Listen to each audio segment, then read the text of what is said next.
নমস্কার, Indian monks পেজে আপনাদের সবাইকে স্বাগত। আজকে স্বামী শিষ্য সংবাদ নিয়ে আলোচনা। অনেকগুলো দিন পর আজকে আবার আলোচনা শুরু হচ্ছে। আশা করি ঠিকঠাক ভাবে এরপর আলোচনা কন্টিনিউ হবে, কারণ মাঝখানে বিভিন্ন আমারই পারিবারিক কারণে আমি আলোচনা করতে পারিনি। কেন পারিনি সেটা অভান্তর, কিন্তু পারিনি, এটা হচ্ছে মোদ্দা কথা। আর হচ্ছে আজকে থেকে নিয়মিত আলোচনা করার চেষ্টা করব। বাকিটা আমার গুরুর কৃপার উপর, গুরুর উপর। তিনি আমাকে দিয়ে কতটা আলোচনা করাবেন তা তো আর আমি জানি না। আজকে স্বামী শিষ্য সংবাদ নিয়ে যেভাবে আলোচনা সরা শুরু, সোমবার দিন স্বামী শিষ্য সংবাদ নিয়ে আলোচনা, বুধবার দিন যোগাবশিষ্ট সার নিয়ে আলোচনা, আর শুক্রবার দিন নাগাদ বেদান্ত সাধনা নিয়ে আলোচনা। যেভাবে আলোচনা চলছিল সেভাবেই আলোচনা চলবে। আর আজকের আলোচনার যেটা মূল বিষয়, সেই মূল বিষয়টি হচ্ছে সংকল্প।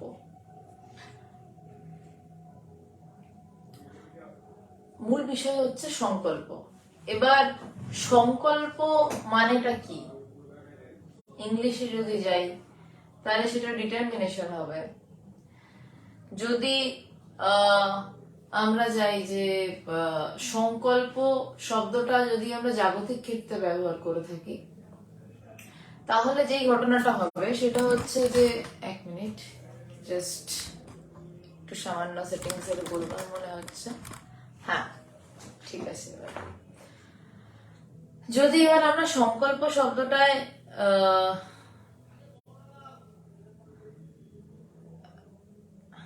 যদি সংকল্প শব্দটায় আমরা যাই, আসলে একটা সমস্যা হচ্ছে, একটা নতুন ডিভাইস থেকে করার চেষ্টা করছি, তো প্রথম একটু নতুন ডিভাইস থেকে একটু সমস্যা হয়, সেই জন্য আর কি একটু টেকনিক্যাল সমস্যা হচ্ছে। তো সংকল্প শব্দটার অর্থ হচ্ছে যে আমার কাছে সংকল্প নিয়ে বিভিন্ন, মানে জাগতিক অর্থে সংকল্প বলি, আমরা প্রত্যেক বছর রেজলিউশন নিয়েছিলাম। প্রত্যেক বছর আমরা রেজলিউশন নিই যে আমরা এই করব, 2022-এ আমরা এই করিনি, 2023-এ আমরা এই করব। কিন্তু সেই সংকল্পের মধ্যে বেশিরভাগ মানুষ সংকল্প পূরণ করতে পারেন না, আবার অনেক মানুষ সংকল্প পূরণ করতে পারেন। এবার আধ্যাত্মিক ভাবে সংকল্প নেওয়াটা কেমন না, সংকল্প থাকে যে আমি এই কাজটা করব, আমি এই কাজটা করব, এবং সে সংকল্পটা ভিতরে গ্রহণ করে। জ্ঞানীর মনের সংকল্প, যে ব্রহ্মজ্ঞান লাভ করেছে, যার আর কিছু চাওয়ার নেই, তার সংকল্প কিসে হয়? আমার এটা চাই, আমার ওটা চাই, এমন তো কোনো সংকল্প হবে না। তার সংকল্প হয় জগৎ কল্যাণের জন্য, তার সংকল্প হয় বিশেষ কোনো কাজের জন্য। যার কিছুই চাওয়া নেই, তার ভিতর থেকে যখন এই চাওয়া ওঠে যে আমি এই কাজটা করব, বা আমার এই কাজের জন্য এটা লাগবে, এবং সে সংকল্পটা নিয়ে সে বসে থাকে, এবং তার যেটুকু করণীয়, তাকে দিয়ে ঈশ্বর যা করান সে সেটুকু করতে থাকে, সে সেই কাজটুকু চালাতে থাকে, এর বেশি কিছু নয়, এর বেশি কিছু নয়। এবং সেই সংকল্পটা নিয়ে যখন সে বসে থাকে, আধ্যাত্মিক ক্ষেত্রে আমাদের বলা হয় যে কোনো কাজ করতে গেলে আগে সংকল্প করো যে কাজটা করবেই, করেই ছাড়বে। সেই কাজটি যখন করেই ছাড়বে এরকম একটা ব্যাপার থাকে, এবং সেই সংকল্পটা ভিতরে থাকে, সেটা নিয়ে বাইরে কাজ চলে, কিন্তু ভিতরে সংকল্প যত দৃঢ় হয় কাজ তত দ্রুত হয়, এবং কাজটা সেভাবেই ফুলফিল হয়। জাগতিক ক্ষেত্রেও ভিতরে যত বেশি দৃঢ় হয় সংকল্প যে কাজটা আমি করব, কাজটা আমি করে ছাড়ব, তত বেশি করে কিন্তু সংকল্পটা আরো আরো বেশি করে দৃঢ় হতে থাকে যে কাজটা আমি করেই ছাড়ব। জাগতিক ক্ষেত্র আর আধ্যাত্মিক ক্ষেত্রের তফাৎটা কি? সংকল্প নিয়ে।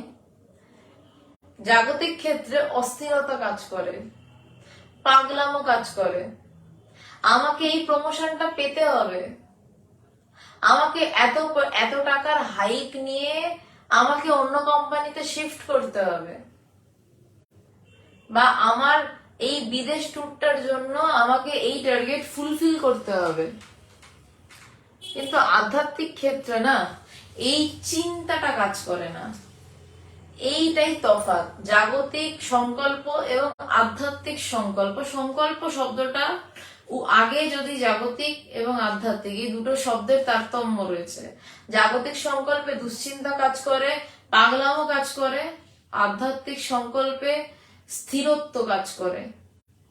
আমি এই সংকল্প করেছি, আমি এই কাজগুলো করব, এবং এই কাজ করার জন্য যা যা করতে হয় আমি তাই তাই করব, কিন্তু তাতে কোনো ছটফটানি থাকে না, ভিতর থাকে একদম শান্ত পরিপূর্ণ। যখন এই অবস্থা হয়, যখন ভিতরে একদম শান্ত থাকে, ভিতরে একদম পরিপূর্ণ থাকে যে আমি এই কাজটা করব আধ্যাত্মিক জগতে, তখন সেই কাজের মাত্রা অন্যরকম হয়। কাজের মাত্রা তখন ছাড়িয়ে যায়।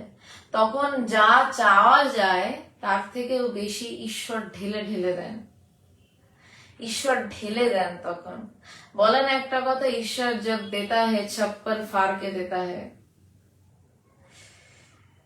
বিশ্বনাথ রায় প্রণাম, আইভি নন্দী অনেকদিন পর প্রণাম, শৈবাল বসু, সৌরভ দেবনাথ, অমিত সাহা প্রণাম, সবাইকে প্রণাম আমার।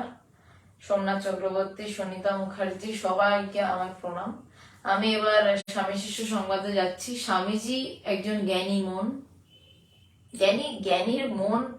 হ্যাঁ, জগতে থাকতে গেলে একটু মন রাখতে হয়, কিছুর উপর মন রেখে কোন ক্রমে একটু জগতে টিকে থাকা। জ্ঞানীর জগতে থাকাটা কেমন জানেন তো? একটা পাহাড়ের খাদ, নিচে খাদ, পাহাড়ের কিনারায় একটা হাত দিয়ে কোনো মতে ঝুলে আছে, নিচে অমৃত খাদ, কিন্তু ঈশ্বর তাকে পড়তে দিচ্ছেন না। ওই হাতটা যে ধরে আছে, ঈশ্বরই ওই হাত ধরে আছেন, কারণ তাকে দিয়ে জগতের কিছু কাজ করাবেন, তাই তার দেহ রাখা। তো সেই জন্য কিছু কাজ যখন করতে হয়, তখন ওই আধ্যাত্মিক জগতে সে শান্ত মনে সংকল্প রাখে এবং শান্ত মনে সেই কাজটা করে। সে পাগলাম করে সেই কাজটা করে না। রোহন শেখ, সুবীর বড়ুয়া, সুদেশনা সিধুই, আচ্ছা আপনি নতুন শ্রোতা, প্রণাম আপনাকে এবং বাকি সবাইকে আমার তরফ থেকে প্রণাম। আমি স্বামী শিষ্য সংবাদে যাচ্ছি সংকল্প নিয়ে।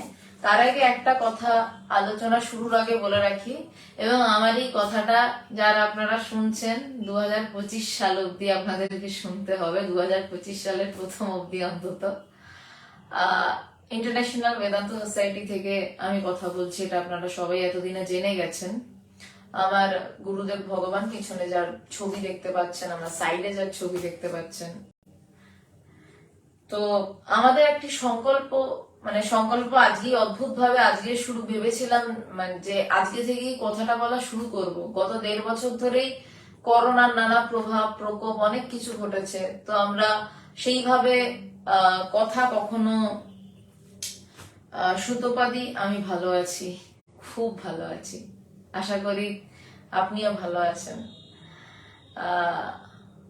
তো আমাদের এতদিন আমরা এটা নিয়ে কিছু বলিনি, তার কারণ আমরা এতদিন এটা নিয়ে দৌড়ানো শুরু করিনি। তো আজকে অদ্ভুত ভাবে টপিক দেখলাম, জানি না ভিতরে কি আছে, কারণ কোনোদিনই কি আছে দেখে বলা তো শুরু করি না, তাহলে ওটা আমার বলা হয়ে যায়। যখন কি নেই, কি নেই দেখে বলা শুরু করি, বিষয়টা তখন ভিতর থেকে কথা উঠে আসে। তো জাস্ট প্রথম 2-1 লাইন দেখে মনে হলো সংকল্প টপিকটা থাকলে ভালো। তো আজকে বলতে গিয়েও মনে হলো যে হ্যাঁ, আমাদের একটি সংকল্প রয়েছে, এবং যে সংকল্পটি গত 10 বছর ধরে লালিত পালিত হচ্ছে 2013 সাল থেকে, এবং 2020 সালে ইন্টারন্যাশনাল বেদান্ত সোসাইটিতে ভগবানের নির্দেশে একটি মেয়েদের জন্য, যেখানে সন্ন্যাসিনীরা থাকবেন এবং যেখান থেকে মূলত আধ্যাত্মিক চর্চা, জ্ঞানের চর্চা, মূলত দুটো ভাগ আছে, মূলত এবং তার সাথে সাইড পার্টের কিছু কাজ। মূলত আধ্যাত্মিক চর্চা, জ্ঞানের চর্চা হবে এবং যেখান থেকে ব্রহ্ম জ্ঞানের উপলব্ধির বিষয়ে জোর দেওয়া হবে, মূলত আশ্রমের সেই কাজই হবে এবং এটি ভগবানের নির্দেশেই আমরা স্থির করেছি এবং এটির মূল দায়িত্ব ভগবান কৃপা করে আমাকে দিয়েছেন এবং সুদেষ্ণাও এর সাথে দায়িত্ব রয়েছে। সুদেষ্ণাকে আপনারা অনেকে চেনেন। তো সেই আশ্রম নিয়ে আমাদের কিছু ভবিষ্যৎ পরিকল্পনা রয়েছে। আমরা চিন্তা করেছি সেই আশ্রমটি ভগবান বলেছিলেন যে একদম শহরের মাঝে যেন একটি আশ্রম হয়। আমাদের একটি মহিলা আশ্রম রয়েছে, যেহেতু সংকল্প নিয়ে আজকেই কথা উঠলো, মানে সত্যি মানে বিশ্বাস করুন এটা আমি আগে ভাবিনি যে সংকল্প নিয়ে কথা এবং আজকেই সংকল্পটা নিয়ে কথা বলা এভাবে শুরু হবে।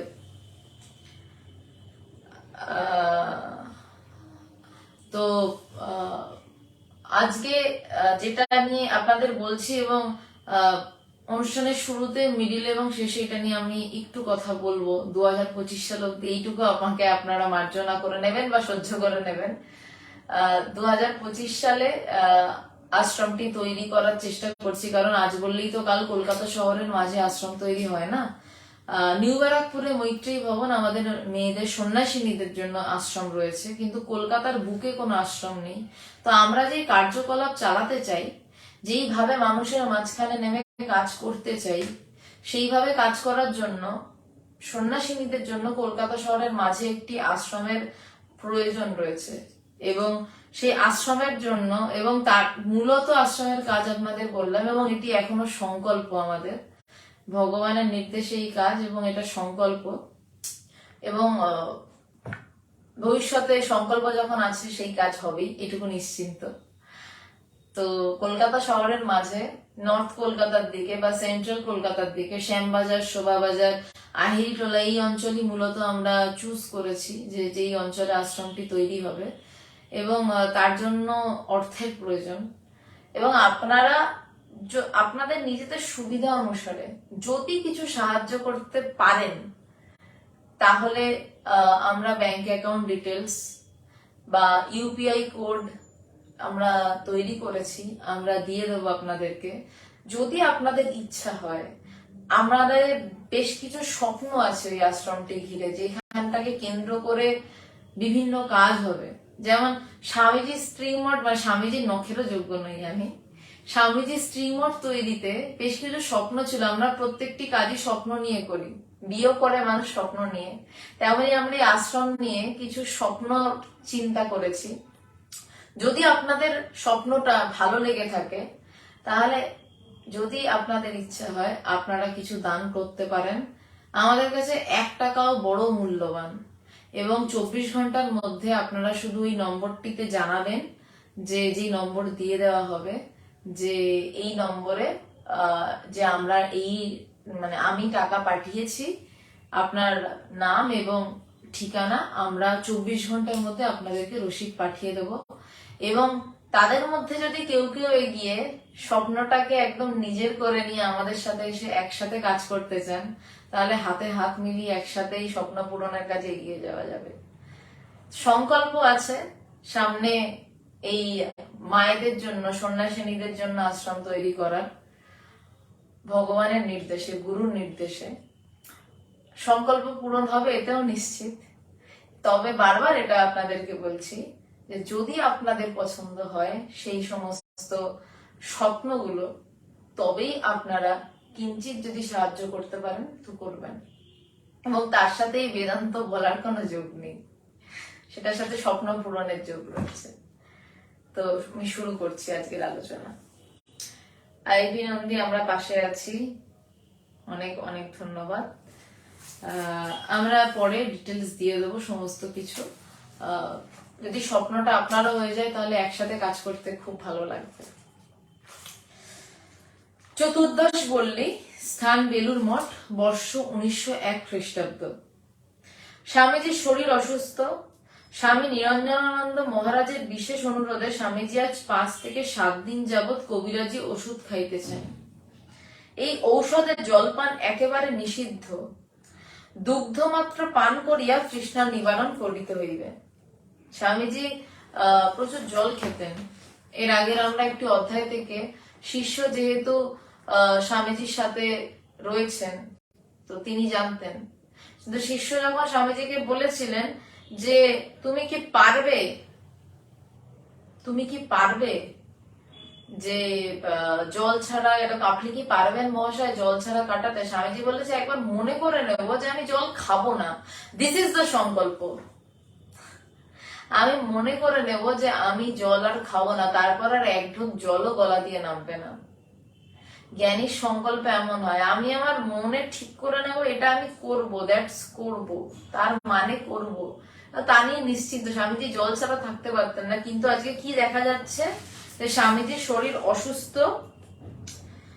স্বামী নিরঞ্জনানন্দ মহারাজের বিশেষ অনুরোধে, ঠাকুরেরই শিষ্য স্বামী নিরঞ্জনানন্দ, স্বামীজি আজ 5 থেকে 7 দিন যাবৎ কবিরাজি ওষুধ খাইতেছেন।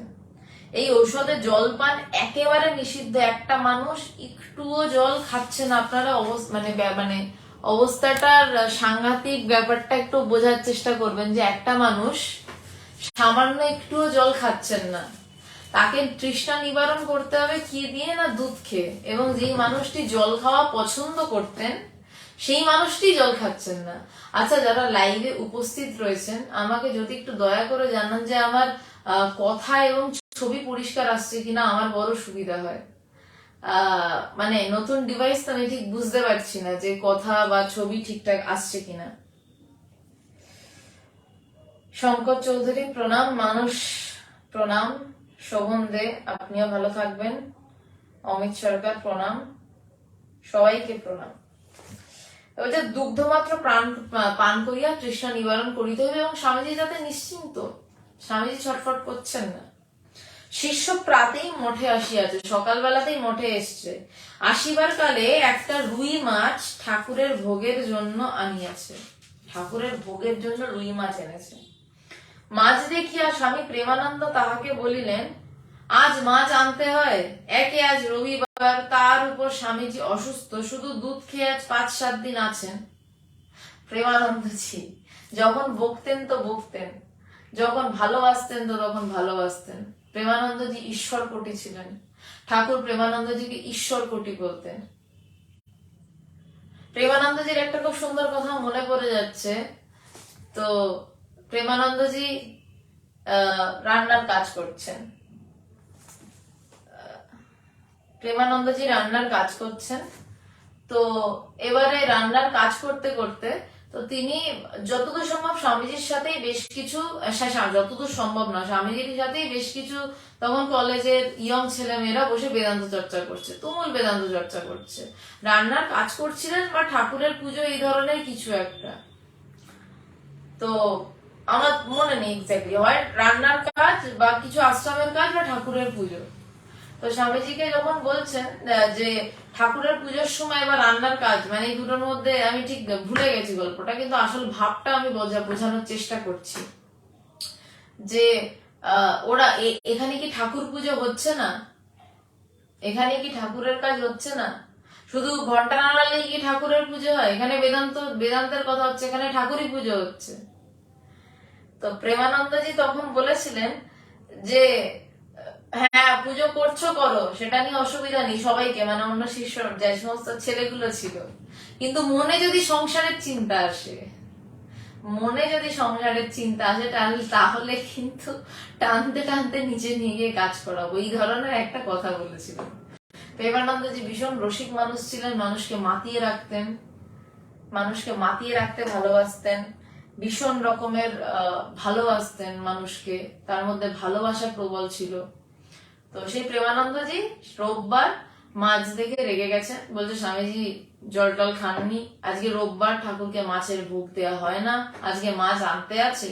শিষ্য বেচারা জানে না, সে মাঝখান থেকে চিড়ে চাপটা হয়ে গেছে।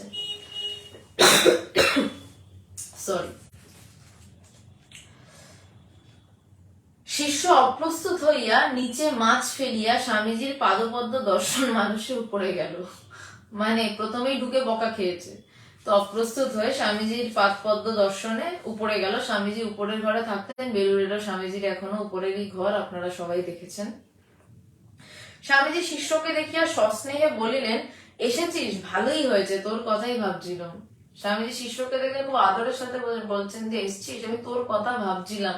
এই যে গুরুর কাছে শিষ্যের কত বড় পাওনা, যে এসেছিস, এই কথাগুলোর মধ্যে যে কি দরদ। যারা গুরু শিষ্যের সঙ্গ ডাইরেক্টলি না করতে পারে, তারা এই এই এই আদর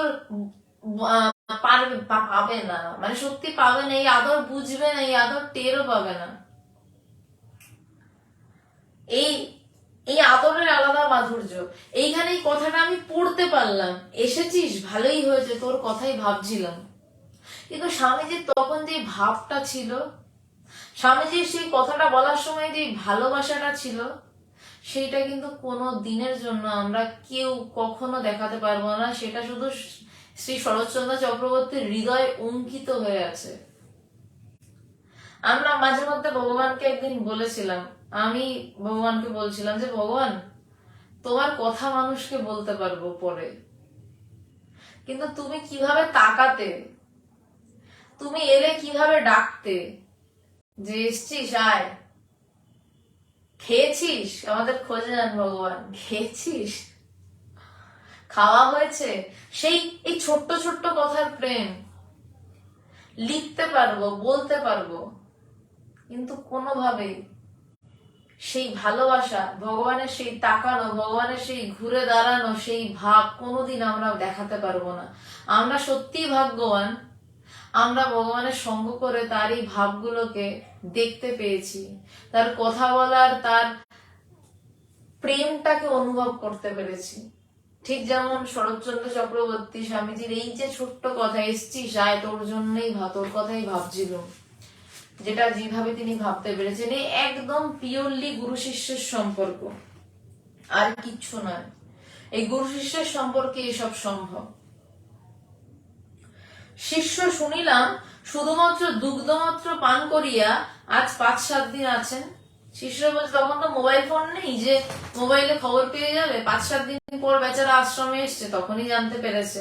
জানতো যেরকম একটা কিছু ঘটবে, কিন্তু মানে জানতে পারেনি যে ঘটা শুরু হয়ে গেছে। বলছে যে শুনিলাম আপনি মাত্র 5 থেকে 7 দিন দুগ্ধপান করিয়া রইয়াছেন। স্বামীজি, হ্যাঁ, নিরঞ্জনের একান্ত নির্বান্ধতিশয়ে ও কবিরাজি ঔষধ খেতে হলো, ওদের কথা তো এড়াতে পারি নে। স্বামীজি এখানে বলছে ভালোবাসার কাছে বদ্ধ। নিরঞ্জনানন্দজি ভালোবেসে বলেছেন তোমার শরীর খারাপ, তুমি এটা খাও, তাই সে বাধ্য হয়েছে খেতে। বলছে আমি ওদের অনুরোধ তো এড়াতে পারি না, তার কষ্ট হচ্ছে জল না খেয়ে। 1901 সালের এই সমস্ত কথা, তিনি 1 বছর পরে দেহত্যাগ করবেন। তিনি হয়তো জানেন, আজও পাচ্ছেন, কিন্তু ওদের অনুরোধ ফেলতে পারছেন না।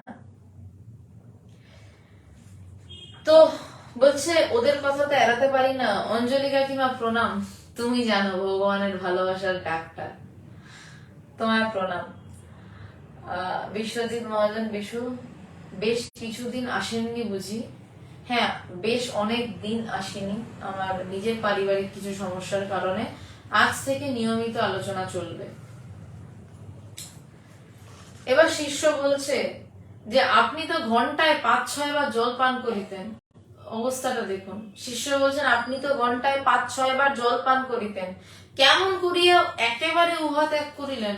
শিষ্য অবাক, বলছে ঘন্টায় যে 5-6 বার জল খেত, সে 5-7 দিন জলই খাচ্ছে না, শুধু দুধ খেয়ে কাটিয়ে দিচ্ছে, কি করে ত্যাগ করলেন? এবং আমরা সবাই জানি জলের থেকে, মানে যতই দুধ খাও, জুস খাও, জলের চাহিদা পূরণ হয় না। জলের যে তেষ্টা, জলের তেষ্টা, সেটা অন্যভাবে থামস আপ খেয়ে, কোল্ড ড্রিঙ্কস খেয়ে, রেড বুল, এনার্জি ড্রিঙ্ক খেয়ে কিছুতে পূরণ হয় না। জল তো জলই, জলের আলাদা তৃপ্তি আছে। বলছে আপনি কি করে এটা ত্যাগ করতে পারলেন? স্বামীজি বলছেন যখন শুনলুম এই ঔষধ খেলে জল খেতে পাবো না, তখনই দৃঢ় সংকল্প করলুম জল খাবো না। এর নাম সংকল্প। বলছে যখন শুনলাম যে ওষুধটা খেলে জল খাওয়া যাবে না, তখন দৃঢ় সংকল্প করলাম যে আমি জল খাবো না। এই হচ্ছে জ্ঞানীর সংকল্প। তার মন থেকে সে মনটাকে চেপে দিল। মানে জ্ঞানীর জন্য বলছে এই জন্য হাতে জগৎ থাকে, সে যা চায় সে তাই করে, শান্তভাবে করে। অজ্ঞানী যা চায় তা করার চেষ্টা করে, তা হতেও পারে নাও হতে পারে, কিন্তু সে অশান্তভাবে ছটফট করে করে। জ্ঞানী কি করে? শান্তভাবে সংকল্প করে এবং কাজটা করে। স্বামীজির হাতে কি ছিল? কিছুই ছিল না, কিন্তু স্বামীজি বেলুড় প্রতিষ্ঠা করলেন। কিভাবে করলেন?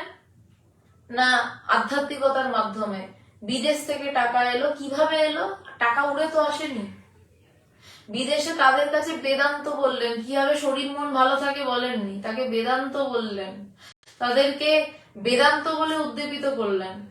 বেদান্ত বলে, বেদান্ত নিয়ে, বেদান্তের অনুভব নিয়ে যে ভালো থাকা যায় সেইটা স্বামীজি তাদেরকে শেখালেন।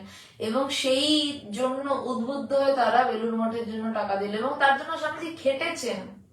ঠাকুরের প্রিয় শিষ্য, প্রাণপণ খেটেছেন।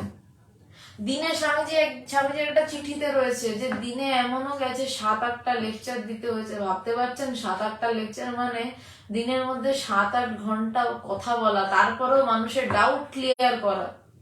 এবং স্বামীজি তো কোনোভাবে মানে কোনো কিছু দেখে পাঠ করতেন না, তিনি ভিতর থেকে কথা বলতেন। যখন ভিতর থেকে আধ্যাত্মিক কথা বেরোয়, তার মানে ভিতরের একটা, মানে ভিতর থেকে যেন সব নিংড়ে যায়। সেই মানুষটা 7-8 ঘন্টা কথা বলছেন। কে? না ঠাকুরের ব্লু আইড বয়, ঠাকুরের সব থেকে প্রিয় শিষ্য, যে সপ্তর্ষির একজন। সে কিন্তু মনে করছেন না আকাশ থেকে আশ্রম এসে পড়বে। সে খাটছে, কিন্তু সে শান্ত হয়ে খাটছে, সে ঈশ্বরীয় ভাবে খাটছে। যে না, একটা ঠাকুরের জন্য সংঘ করতে হবে, মাথা গোজার ঠাই করতে হবে।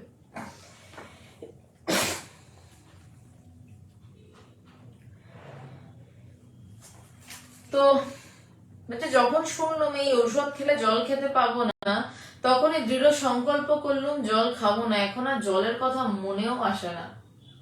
যখনই সংকল্প করে নিলাম তখন আর জলের কথা মনেও আসে না, চিন্তাতেও আসে না। প্রথমে তো আমার চিন্তা উঠতে হবে আমি জল খাবো, তারপর তো আমার জলের বোতলের দিকে হাতটা বাড়ানো হবে, এই জল তেষ্টা পেয়েছে জল খেতে হবে। যদি মন থেকে চিন্তাটা বাদ দিয়ে দেওয়া যায়, সেটা কে পারবে? না জ্ঞানী পারবে, অন্য কেউ নয়। শিষ্য, ঔষধে রোগের উপশম হইতেছে তো? শিষ্যর তো কষ্ট হচ্ছে, সে তো ভালোবাসে। সে বলছে ঔষধে রোগের উপশম হয়েছে তো, রোগটা ঠিক হচ্ছে তো। স্বামীজি উপকার অপকার জানি নে, গুরু ভাইদের আজ্ঞা পালন করে যাচ্ছি, এই হচ্ছে নেতা যে ভালোবাসে। বলছে উপকার অপকার বুঝতে পারছি না, 5-7 দিন জল না খেয়ে কাটিয়ে দিচ্ছি, শুধু দুধ খেয়ে আছি, কষ্ট হচ্ছে হয়তো বা হচ্ছে না, কারণ জলের চিন্তা তার মনেও আসছে না। কিন্তু সে বলছে যে গুরু ভাইদের আজ্ঞা পালন করছি, যে শির, এটা ভগবান বলেছিলেন, মানে এটা ভগবানের মুখেই শুনি আর কি, কোথাও হয়তো কথাটা রয়েছে যে সর্দার মানে শিরদার, যে সবার আগে নিজের শির দেবে এবং যে সবার আন্ডারে কাজ করবে সেই হচ্ছে সর্দার। স্বামীজি এদের সর্দার ছিলেন। বলছে গুরু ভাইদের আমি আজ্ঞা পালন করছি। প্রয়োজনে গুরু ভাইদের ধমকেছেন, প্রয়োজনে গুরু ভাইদের বকা দিয়েছেন। যতদূর সম্ভব শিবানন্দ মহারাজ বা এই ধরনেরই কেউ একজন, তো নিয়ম ছিল যে যে মঠে সকালবেলা উঠে ধ্যান করতে বসতে পারবে না, তাকে সেদিনকে মঠ থেকে খাবার দেওয়া হবে না। সে বাইরে ভিক্ষা করে এনে তার খাবার জোগাড় করবে, ভিক্ষা করে আনবে, তারপর সে মঠে রান্না করবে। বোধহয় তুরিয়ানন্দজি বা শিবানন্দজি, আমি নাম ভুল করতে পারি, কথাটা ভুল বলছি না। তো মঠের নিয়ম অনুসারে ঠাকুরের শিষ্য, তার গুরু ভাই, কি ভালোবাসা দেখুন। স্বামীজি নিয়ম লঙ্ঘন করলেন না, তাকে ভিক্ষা করতে পাঠালেন। কিন্তু স্বামীজি সুগারের রুগীর নিয়ম কি না, সময় খেতে হয়। তখনকার দিনে ইনসুলিন ছিল না, ভগবানও সুগারের রোগী, ভগবানকে দেখে জেনেছি যে কিভাবে টাইম টু টাইম খেতে হয়। মানে ভগবান ঘুমিয়ে পড়লেও ডেকে আমাদের তুলে বলতে হয় একটু খেয়ে নাও, কারণ 4 ঘন্টার বেশি খালি পেটে থাকা যায় না। স্বামীজি কিন্তু তার মধ্যেও বসে আছেন যে কখন তাকে শাস্তি দিয়েছেন, সে উঠতে পারেনি, কিন্তু তার মধ্যেও সে বসে আছেন যে কখন সে আসবে, তারা একসাথে খাবে। এর নাম ভালোবাসা, এর নাম হচ্ছে প্রেম। স্বামীজি অপেক্ষা করছেন এবং যখন সে এলেন, তার গুরু ভাই এলেন, স্বামীজি জড়িয়ে ধরে বললেন যে মঠের নিয়ম তো লঙ্ঘন করতে পারিনে, চল এবার একসাথে খাবো, বা চলো এবার একসাথে খাবো। কি আমার ঠিক মনে পড়ছে না, হয় তুরিয়ানন্দজি নয় শিবানন্দজি। সে তখন কাঁদছে, বলছে তোমার সুগার তুমি এখনো খাওনি, বলছে তোকে ছেড়ে কি খেতে পারি, তুই না খেয়ে আছিস আমি খেয়ে নেব। সে প্রয়োজনে কঠোর, ভিতরে কোমল। তাই এখানে স্বামীজি বলছেন যে উপকার অপকার জানি নে, গুরু ভাইদের আজ্ঞা পালন করে যাচ্ছি। যে সর্দার, যে ভালোবাসবে সে কিন্তু তার গুরু ভাইদের প্রাণ ঢেলে ভালোবাসবে, সে বলবে তোমরা যা বলবে আমি করব। তবে তার মধ্যেও সে বকা দেবে, সে মাঝে মধ্যে তাড়া দেবে, সে মাঝে মধ্যে উস্তারা করবে, কারণ তাকে সবাইকে দিয়ে কাজটা করিয়ে নিতে হবে। যেমন একটা চিঠিতে দেখতে পাই স্বামীজি বলছেন যে আমি এখানে বরফ ঠেলে লেকচার দিয়ে টাকা জোগাড় করছি, তোরা মা ঠাকুরনের জন্য শুধু জমিটুকু দেখে দে। কখনো বলছেন যে তোরা ওই তেল পোড়া নারাসনি, এইগুলোও রয়েছে, তার সাথে এটাও রয়েছে যে উপকার অপকার জানি নে, গুরু ভাইদের আজ্ঞা পালন করে যাচ্ছি। দেশি কবিরাজি ঔষধ বোধহয় আমাদের শরীরের পক্ষে সমধিক উপযোগী। স্বামীজিকে শিষ্য বলছেন সান্ত্বনা দিতে, দেশি কবিরাজি ঔষধ বোধহয় আমাদের শরীরের পক্ষে বেশি উপযোগী, যে আমাদের শরীরের জন্য বোধহয় দেশি কবিরাজি ঔষধটি উপযোগী। স্বামীজি আমার মত কিন্তু একজন সায়েন্টিফিক চিকিৎসকের হাতে মরাও ভালো। স্বামীজি কিন্তু নিজের মত রয়েছে তার, কিন্তু তারপরও গুরু ভাইদের ভালোবেসে তাদের কথা শুনে যাচ্ছেন। স্বামীজি বলছেন যে একান্তে বলছেন শিষ্যকে, গুরু ভাইদের বলছেন না, তাহলে তারা কষ্ট পেয়ে যাবে। বলছে যে আমার মত যে সায়েন্টিফিক চিকিৎসকের হাতে মরাও ভালো। লেম্যান, হাতুড়ে, যারা বর্তমানে সায়েন্সের কিছুই জানে না, যারা বর্তমান সায়েন্সের কিছু জানে না, কারণ সত্যি কথা বলতে এখনো আমাদের চিকিৎসা বিজ্ঞান শরীরের সম্পূর্ণটা জেনে উঠতে পারেনি, এখনো পারেনি। তার মানে 1901 সালে আরো কতটা কম পেরেছিল জানো। এখন যত রিসার্চ হচ্ছে আরো নতুন নতুন কিছু বেরোচ্ছে, আমাদের শরীরে এই আছে, আমাদের শরীরে এই আছে।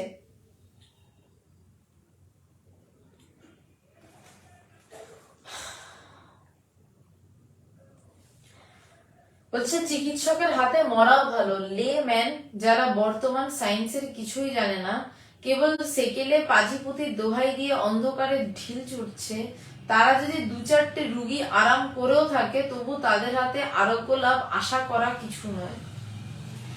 বলছেন যে স্বামীজির মত কি, যে যারা আধুনিক চিকিৎসা বিজ্ঞান সম্পর্কে জানে তাদের হাতে মরাও ভালো, কিন্তু যারা হাতুড়ে তারা বর্তমান শরীর বিজ্ঞানের কিছুই জানে না, কারণ অনেক গবেষণা করে আরো অনেক নতুন কিছু তৈরি হয়ে গেছে, গবেষণা করে আরো নতুন কিছু তৈরি হয়ে গেছে বলে তারা কিছুই জানে না, তারা কেবল সেকেলে পাজিপুতির দোহাই দিচ্ছে। যে আগে যা দেখেছিলাম পাজিপুতির দোহাই দিয়ে অন্ধকারে ঢিল ছুটছে, তারা যদি 2-4টে রোগী আরাম করেও থাকে তবু তাদের হাতে আরোগ্য লাভ আশা করা কিছু নয়। বলছে যদি তারা 2-4টে রোগীর আরাম করেও থাকে তাদের হাতে সুস্থ হবে এমন ভাবাটার এমন কোনো কারণ নেই।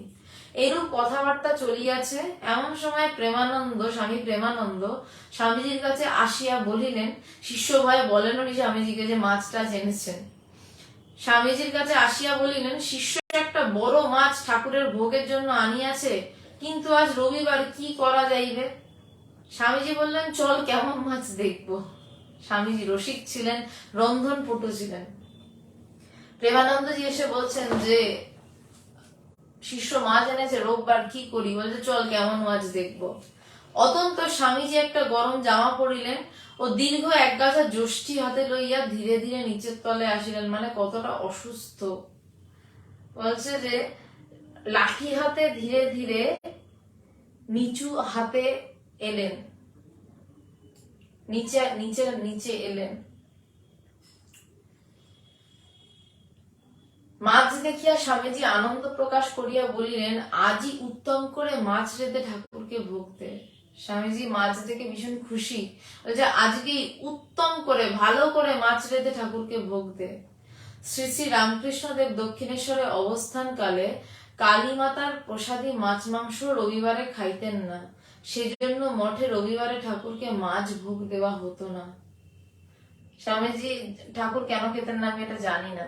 রোববারেও ঠাকুর মায়ের প্রসাদী মাছও খেতেন না, সেই জন্য মঠেও সেই নিয়ম রয়েছে যে মঠে তো ঠাকুরই অবস্থান করছেন, ঠাকুর খেতেন না, সেজন্য মঠে রবিবারে ঠাকুরকে মাছ ভোগ দেয়া হইত না।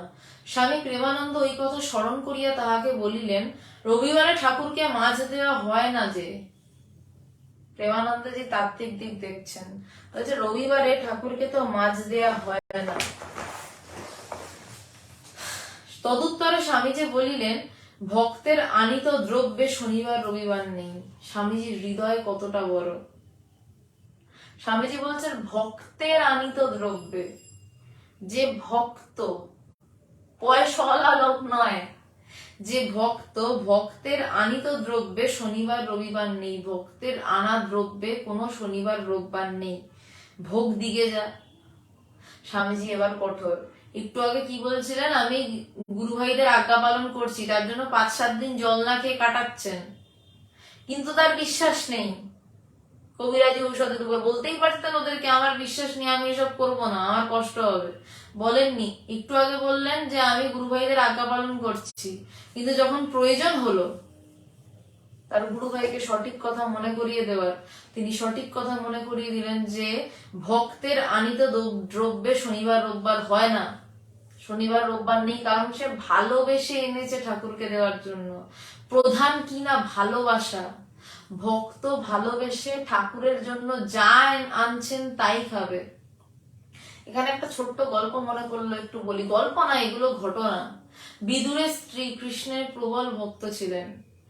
কৃষ্ণ যখন দুর্যোধনের কাছে গেল যে যুদ্ধ বন্ধ করার জন্য, তো দুর্যোধন তো রাজি হলেন না। তো দুর্যোধন অনুরোধ করলেন যে তুমি খেয়ে যাও কিছু। কৃষ্ণ বললেন না, আমি খাবো না, আমি এখানে ভোজন গ্রহণ করব না, কারণ সে ভক্ত না। ভক্তের ভোজন মানে ভক্তের ভোগ ছাড়া ভগবান খেতে পারেন না। তো তারপর কৃষ্ণ কোথায় গেলেন না, বিদুরের গরিবের কুটিরে। বিদুর মন্ত্রী হলো, সে তার গরিবের কুটির ছিল, সে প্রায় সাধু একজন ছিলেন। তার স্ত্রী ছিলেন প্রবল কৃষ্ণ ভক্ত। সে হঠাৎ করে কৃষ্ণকে দেখেছে, সে পাগল হয়ে গেছে আনন্দে। তার ঘরে কলা রয়েছে, কলা ছাড়া কিছু নেই।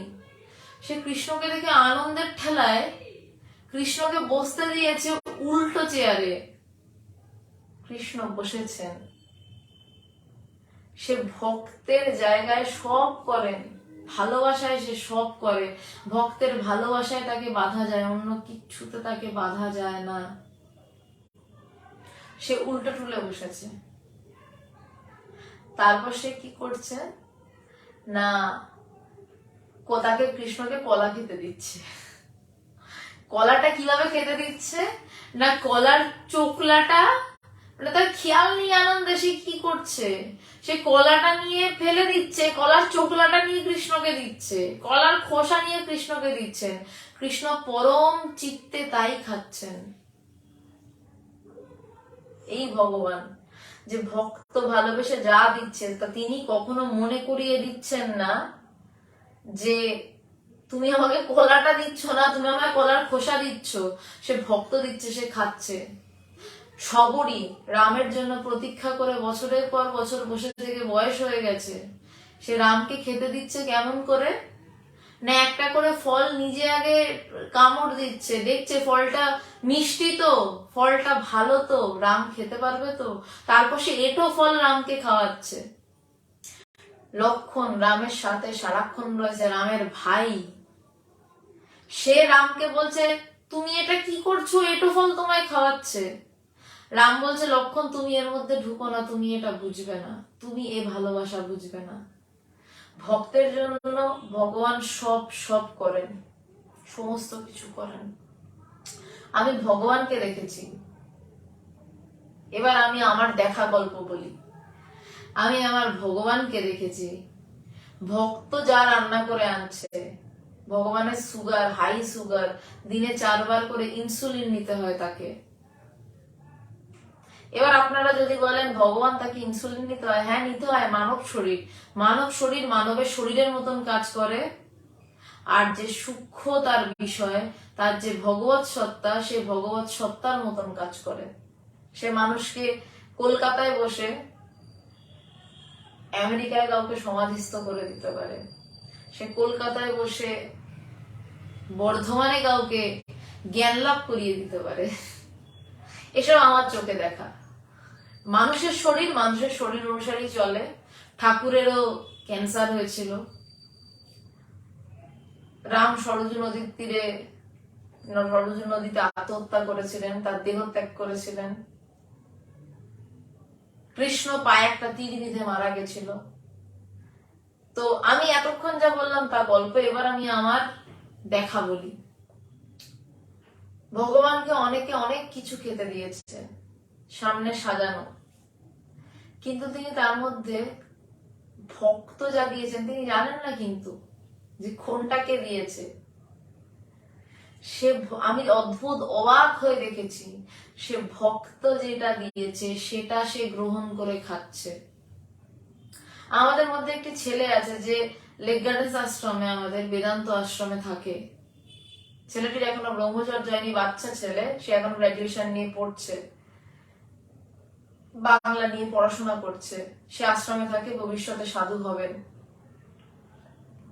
উজ্জ্বল ভগবানকে ছোলা খাওয়াতো, ভগবান ওর জন্য বসে থাকতো, 5 টাকার ছোলা আনতো, যে ভগবান ছোলা। ভগবান ওর জন্য অপেক্ষা করতেন কখন উজ্জ্বল আমার জন্য ছোলা আনবে, আমি ছোলা ভাজা খাবো। তার জন্য হয়তো অনেক বড় লোক মানুষ ফিশ ফ্রাই এনে বসে রেখেছে, খেতেন না, যে উজ্জ্বল আমার জন্য ছোলা নিয়ে আসছে, আমি খাবো। একবার আমার মনে আছে, ভগবানের খাবারের কোনো রুচি নেই। উজ্জ্বল এবং সমরেশ বলে আরো কয়েকটা ছিল, অঙ্কিত, যারা ভক্ত ভগবানের, তারা পাগলের মতন ভুট্টা খুঁজেছে, যারা ভগবান ভুট্টা ভালোবাসে, ভগবানকে ভুট্টা খাওয়াতে হবে। কি ভালোবাসছেন? তখন আশ্রমে রয়েছে একজন খুব বড় লোক ভক্ত, তিনি মাছের টিক্কা দিয়ে গেছেন। ভগবান বলছে না আমি খাবো না, ভুট্টা 10 টাকায় পাওয়া যায়। তারা ভুট্টা খুঁজতে বেরিয়েছে পাগলের মতন। তারা লেক গার্ডেন্স থেকে আপনারা যাদবপুর 8 বিট দূরত্ব জানবেন, তারা ভুট্টা খুঁজে বেড়াচ্ছে রাস্তায়, যেন আমার ভগবান খাবে। তারা ভক্ত। ভগবান অনেকদিন তখন খাবারের টেস্ট পাচ্ছেন না। তারা যখন ভুট্টাটা ফাইনালি পেয়ে আনলো, ভগবান সেদিনকে আমি অবাক হয়ে দেখলাম, আমি পাশে দাঁড়িয়েছিলাম, আমি সাক্ষী, ভগবান পরম পরিতৃপ্তিতে সেই ভুট্টা খেলেন। ভক্তের ভালোবাসায় ভগবান সব করেন। তো স্বামীজি যখন প্রয়োজন, তিনি একদিকে বলছেন আমি আমার গুরু ভাইদের আজ্ঞা পালন করছি, অশোকবাবু ওম নমো নারায়ণা, শাশ্বতী দি প্রণাম, সবাইকে প্রণাম, প্রিয়সমাদি প্রণাম, রাধা অধিকারী, ঠিক ভগবান ভক্তের বৈঠকখানাতেই বসেন। তো আমি এগুলো দেখেছি চোখের সামনে।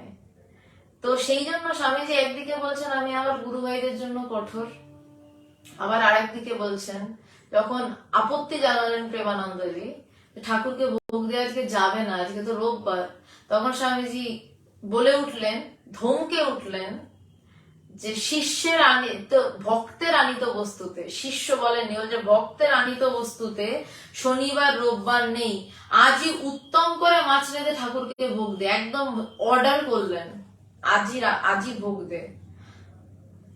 রবিবারে ঠাকুরকে, সেই তদুত্তরে স্বামীজি বললেন ভক্তের আনিত দ্রব্যে শনিবার রবিবার নেই। স্বামী প্রেমানন্দ আর ওজোর আপত্তি না করিয়ে এখানেও দেখতে হবে যে ভালোবাসা কিরকম। সেও কিন্তু আর আপত্তি করলো না, সেও বলতে পারতো আমি তো ঠাকুরের ভক্ত, আমি দেখেছি ঠাকুর খেতেন না, তুমি বললেই কি দেবো না। কারণ তারা স্বামীজির ভালোবাসায় বদ্ধ, স্বামীজির আধ্যাত্মিকতায় বদ্ধ, ঠাকুরের প্রেমে সর্বোপরি বদ্ধ। কারণ ঠাকুর স্বামীজিকে বলেছিলেন তুই এতে দেখে রাখবি।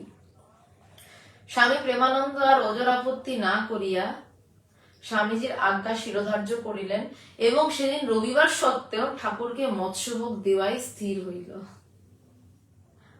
এবং যখন মৎস্যভোগ দিয়েছেন, ঠাকুর আর না খেয়ে যাবেন কোথায়? অবশ্যই খেয়েছেন, কারণ ঠাকুর তো ঠাকুরই। সে ভক্তের আনিত দ্রব্যে শনিবার রোববার দেখবেন কেন?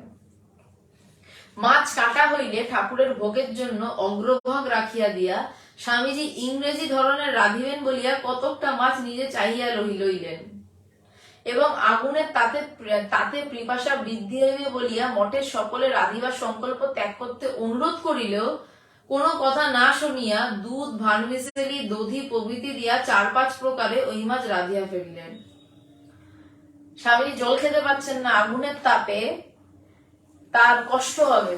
স্বামীজি রাঁধতে ভালোবাসতেন, খেতে ভালোবাসতেন, প্রচন্ড ভালোবাসতেন। স্বামীজির প্রিয় ছিল ফাউল কাটলেট। স্বামীজির বাড়ির উল্টো দিকে চাচার দোকান রয়েছে, পূর্বাশ্রমের বাড়ির উল্টো দিকে। সেই দোকান থেকে স্বামীজি ফাউল কাটলেট খেতেন, লোককে খাওয়াতেন। স্বামীজি বললেন, মাছের অগ্রভাগ ঠাকুরের জন্য রান্না কর, আর বাকিটা আমি রান্না করবো। তো সবাই বলছে, তুমি জল খেতে পারছো না, তোমার কষ্ট হবে। স্বামীজি বললেন, না, আমি রান্না করবো। কারোর কথা শুনলো না, কানও দিল না। এখানেও কারোর কথা কান দিল না। ওদিকে নিজে কষ্ট পাচ্ছে জল না খেয়ে, কিন্তু সেটা সহ্য করছে, কিন্তু এই ক্ষেত্রে কান দিচ্ছে না কারোর কথায়। কেন না?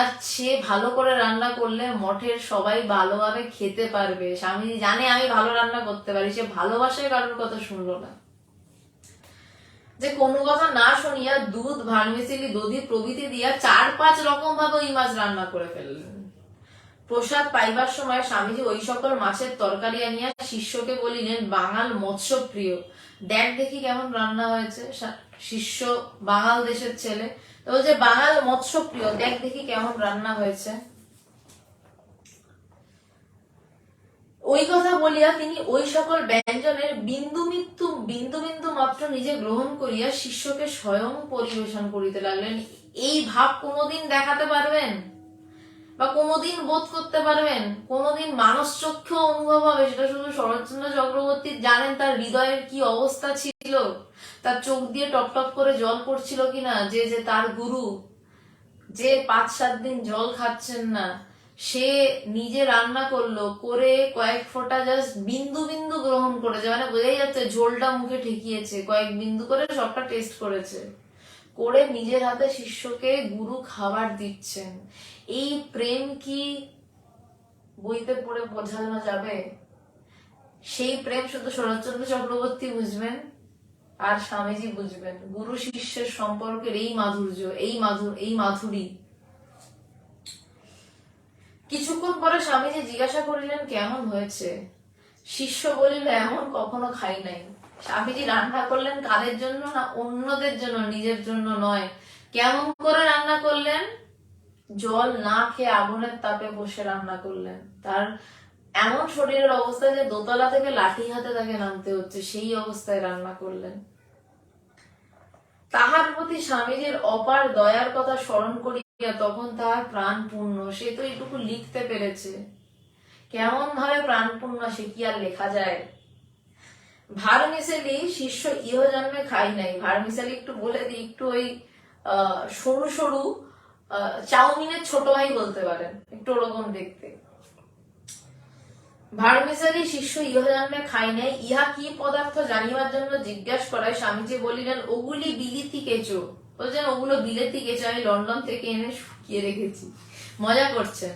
মঠের সন্ন্যাসীগণ সকলে হাসিয়া উঠিল। শিষ্য রহস্য বুঝিতে না পারিয়া অপ্রতিভ হইয়া বসিয়া রইল।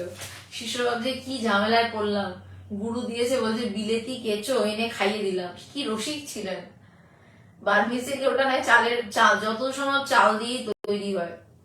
তো স্বামীজি ওকে খেপাতে বলছে, ওগুলো বিলাতি কেঁচো, ওগুলো এনে শুকিয়ে রেখেছিলাম, তাই দিয়ে রান্না করে তোকে খাইয়ে দিলাম। এই যে ছোট্ট ছোট্ট মজা, বারবার এই জন্য বলি যে যারা দীক্ষা গ্রহণ করবেন বলে ভাবছেন, তারা এমন কারোর কাছ থেকে দীক্ষা গ্রহণ করবেন যাতে গুরুর সাথে বসে মন খুলে, প্রাণ খুলে কথা বলা যায়। কারণ জগতের যত বড় বড় আধ্যাত্মিক ইতিহাস তৈরি হয়েছে, জ্ঞান লাভের ইতিহাস তৈরি হয়েছে, তা কিন্তু গুরুর সাথে শিষ্যের সরাসরি কথোপকথনের মাধ্যমে হয়েছে, দূর থেকে প্রণামের মাধ্যমে হয়নি। বা বই পড়ে হয়নি। মঠের সন্ন্যাসীগণ সকলে হাসিয়া উঠিল, শিষ্য রহস্য বুঝিতে না পারিয়া অপ্রতিভ হইয়া বসিয়া রহিলেন। কবিরাজে ঔষধের কঠোর নিয়ম পালন করিতে যাইয়া স্বামীজির এখন আহার নাই এবং নিদ্রা দেবী তাহাকে বহুকাল হইল একরূপ ত্যাগই করিয়াছেন। যে কবিরাজি ওষুধ খেতে গিয়ে জল খেতে পারছে না, সুতরাং প্রায় এক প্রকার আহার নেই, মানে প্রায় জল, মানে খাবার খেলে তো দুধ খেয়ে তৃষ্ণা নিবারণ হয় না, জল খেতে হয়, বলতে প্রায় আহার নেই। আর নিদ্রা দেবী তাকে বহুদিন হলো একরূপ ত্যাগ করেছেন, স্বামীজির বহুদিন ঘুম হতো না। কিন্তু এই অনাহার অনিদ্রাতেও স্বামীজির শ্রমের বিরাম নেই। এখানে একটা ছোট্ট টুইস্ট আছে। যারা বেশি আধ্যাত্মিক পুরুষ তাদের মাঝে মধ্যে ঘুমের অভাব হয়। কেন হয়? আমরা ঘুমাতে যাই কেন?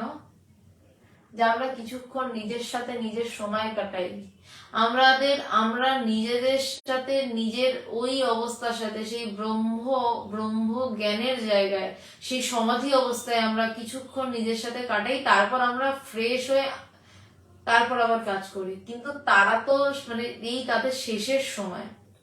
স্বামীজি তো আর 1 বছর পরে দেহত্যাগ করবেন, 1901 সালের কথা। নিদ্রা দেবী তাহাকে এক প্রকার ত্যাগই করিয়াছেন। নিদ্রা দেবী ত্যাগ করেছেন তাকে এক প্রকার, কারণ তার হয়তো আর ঘুমের প্রয়োজন হচ্ছে না, কিন্তু তার সাথে তার শ্রমের বিরাম নেই। কেন নেই? কারণ তার শ্রম করতে অসুবিধা হচ্ছে না, কারণ তিনি তো সমাধিস্থই রয়েছেন, তিনি তো বিশ্রামেই রয়েছেন, তাই তার শ্রমেরও বিরাম নেই। এইটা অনেকে বুঝতে পারে না, ভাবে হয়তো খুব কষ্ট হচ্ছে, কিন্তু একটা জিনিস পরীক্ষা করে দেখতে পারেন। আপনারা যারা শুনছেন আপনাদের বলছি, সারা রাত ঘুমালেন না, ঈশ্বর চিন্তা করে কাটালেন, কখনো ধ্যান ধারণা, কখনো বই পড়া, কখনো ঈশ্বর চিন্তা, এইভাবে কাটালেন।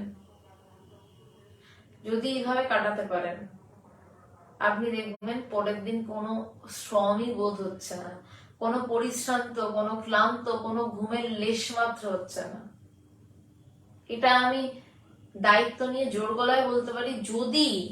যদি আপনারা পারেন সারাটা রাত শুধু ঈশ্বর চিন্তা নিয়ে কাটাতে, শুধু ধ্যান ধারণা নিয়ে কাটাতে, দেখবেন সকাল থেকে কোনো ক্লান্তি আসছে না। কারণ আপনি ঘুমাতে যান যেই জন্য, আপনি সেটা নিয়েই জাগ্রত অবস্থাতেই কাটিয়েছেন, তাই কোনো শ্রমের অসুবিধা হচ্ছে না। এই অনাহার অনিদ্রা তো স্বামীজির শ্রমের বিরাম নাই। কয়েকদিন হইল মঠে নতুন এনসাইক্লোপিডিয়া ব্রিটানিকা ক্রয় করা হইয়াছে। নতুন ঝকঝকে বইগুলো দেখিয়া শিষ্য স্বামীজিকে বলল, এত বই এক জীবনে পড়া দুর্ঘট। এনসাইক্লোপিডিয়া ব্রিটানিকা মানে ভয়ঙ্কর মোটা মোটা 10 খন্ডের বই তখন, এখন বোধহয় খন্ড আর একটু বেড়েছে, একটু বইগুলো পাতলা হয়েছে। শিষ্য তখনও জানে না যে স্বামীজি ওই বইগুলি 10 খন্ড ইতিমধ্যে পড়িয়া শেষ করিয়া 11 খন্ডখানি পড়িতে আরম্ভ করিয়াছেন। মানে ঠিকই বলেছে, এখন খন্ড আরো রয়েছে, 10 খন্ডে এনসাইক্লোপিডিয়া ব্রিটানিকা নেই। স্বামীজি বলছেন এত বই এক জীবনে পড়া দুর্ঘট, কিন্তু স্বামীজি পড়ে রেখে দিয়েছেন। স্বামীজি এক জীবনেই পড়ে রেখে আবার 11 খন্ড পড়া শুরু করেছেন। আজকে এই অবধি থাক, কারণ এরপর একটা অদ্ভুত নতুন অধ্যায় শুরু হচ্ছে, যেখানে স্বামীজির কনসেন্ট্রেশন, মনঃসংযোগ নিয়ে কথা বলা হবে। সেটা পরের সোমবারের জন্য তোলা থাক, কারণ সেইটা শুরু করলে প্রায় আরো 1 ঘন্টা লেগে যাবে। কারণ স্বামীজির মনঃসংযোগ মানে একজন জ্ঞানী ব্যক্তির মনঃসংযোগ নিয়ে কথা হবে। তো এবার আপনাদের যদি কোনো প্রশ্ন থাকে আপনারা করতে পারেন। আর তার মধ্যে আরেকবার জানিয়ে দিই, বুধবার দিন নিয়মিতভাবে আবার যোগা বাশিষ্ঠ সারের আলোচনা শুরু হচ্ছে। এবং আরেকটি কথা আবার জানিয়ে দিই যে ভগবানের নির্দেশে কলকাতার বুকে, উত্তর কলকাতায় বিশেষ করে, একদম কলকাতার হার্ট সেন্টারে, হার্ট অফ দি কলকাতাতে, শ্যামবাজার, শোভাবাজার, আহিরি টোলাতে একটি মহিলা আশ্রমের পরিকল্পনা করা হয়েছে ইন্টারন্যাশনাল বেদান্ত সোসাইটির তরফ থেকে। এবং সেইখানে সন্ন্যাসিনীরাই থাকবেন এবং সেখানকার মূল বিষয় হবে আধ্যাত্মিক জ্ঞান লাভ কিভাবে সম্ভব, এবং সেখানে নিত্যপতি বেদান্তের চর্চা হবে। এবং তাছাড়াও যা হবে সমাজ কল্যাণমূলক বিষয়, সেই বিষয়ে বিশেষভাবে আপনারা কমেন্ট সেকশন থেকে জানতে পারবেন, ইন্ডিয়ান মংসের কমেন্ট সেকশন থেকে। এবং তার দায়িত্বে ভগবান কৃপা করে আমাকেই দিয়েছেন। তো আশ্রম তৈরি করতে গেলে টাকার প্রয়োজন। আমি আপনাদেরকে অনুরোধ করব, বিনীত অনুরোধ করব, আপনাদের যদি সুবিধা হয় এবং সেই আশ্রমে কি কি কাজ হবে সেই সম্বন্ধে বিস্তারিত আপনাদেরকে কমেন্ট সেকশনে জানানো হবে। যদি আপনাদের সেইগুলো দেখে মনে হয় যে না, এই কাজে আমরা একটু সাহায্যের হাত বাড়িয়ে দিতে পারি, তাহলে দয়া করে সাহায্যের হাত বাড়িয়ে দেবেন। এবং যদি কারোর স্বপ্নগুলো দেখে মনে হয় যে এই স্বপ্নের আমি অংশীদার হব, তাহলে অবশ্যই যোগাযোগ করবেন, সেখানে ফোন নাম্বারও দেওয়া থাকবে। আমরা একসাথে স্বপ্নটা পূরণ করব। এবং আপনাদের যা দান আমাদের ইন্টারন্যাশনাল বেদান্ত সোসাইটি রেজিস্টার্ড রয়েছে গত 1989 সাল থেকে, এবং তা 80G ধারাতে আয়কর মুক্ত। আপনাদের দান আয়কর মুক্তই হবে। এবং 24 ঘন্টার মধ্যে আমরা আপনাদেরকে রিসিপ্ট পাঠিয়ে দেব। আপনারা শুধু আমাদেরকে যে নম্বরটি দেওয়া থাকবে জানিয়ে দেবেন যে আমরা এইখানে ব্যাংক অ্যাকাউন্ট ডিটেলস দেওয়া থাকবে, ইউপিআই আইডি দেওয়া থাকবে। যদি আপনাদের ভালো লাগে, যদি পছন্দ হয় তবে, নইলে নয়। এবং নিজের অসুবিধা করে কখনোই নয়। আপনাদের কাছে সাহায্য আমরা চাইবো। এবং 2025 সালে আমাদের সংকল্প, আমরা এই আশ্রম তৈরি করে ঈশ্বরের কৃপায়, গুরু কৃপায় ভগবানকে সেই আশ্রমে নিয়ে আসবো এবং সেই আশ্রম একটা আলোকবর্তিকা কেন্দ্রের মতন হবে। এবং সেই স্বপ্নটা আপনাদের বিস্তারিত ভাবে জানাবো। যদি আপনাদের ভালো লাগে আপনারা সাহায্য করবেন। এবং প্রতিটি লাইভেই আমি এই কথাটি বলবো, 2025 সাল অব্দি যতদিন না আশ্রম হচ্ছে, এবং 2025 সালের পরে আশ্রমে আপনাদের সবাইকে ইনভাইট করবো এবং আশ্রমের সবাইকে বলবো আপনারা আসুন, দেখে যান। এবং আপনাদের সাহায্যের হাতে একসাথে স্বপ্ন দেখি আশ্রম তৈরি হয়েছে এবং হবে, আমি নিশ্চিত। তার জন্য আমি চিন্তিত নই। এবং সেই আশ্রমের উদ্বোধনও যে অনুষ্ঠান হবে, সেই অনুষ্ঠানে আপনাদের সবাইকে আমরা চাইবো। এবং সেই অনুষ্ঠান 2 বছর দেরিতে, 2025 সালে আশ্রম তৈরি হলে আশ্রমের উদ্বোধনী অনুষ্ঠানে আপনারা যেন সবাই থাকেন, যারা একসাথে স্বপ্ন দেখছেন বা যারা দেখবেন না, সবাইকে চাই। আর বুধবার দিন যোগ বাশিষ্ঠ সারের আলোচনা, শুক্রবার দিন নাগাদ আলোচনা হবে বেদান্ত সাধনার। এখানে আরেকটি কথা, অনলাইনে তো আলোচনা যেমন চলবে, তার সাথে আমরা এখন ঠিক করছি, কারণ অনলাইনে যে আলোচনা হয়, সামনাসামনি বসে আলোচনার একটা আলাদা আন্তরিকতা রয়েছে। অনলাইনে বারবারই বলি, কিছু ভালো সময় কাটে, আধ্যাত্মিকতা ঠিক ভাবে হয় গুরুর পায়ের কাছে বসে। অনলাইনের থেকে আরেকটু বেটার আধ্যাত্মিকতা হয় সামনাসামনি আলোচনাতে।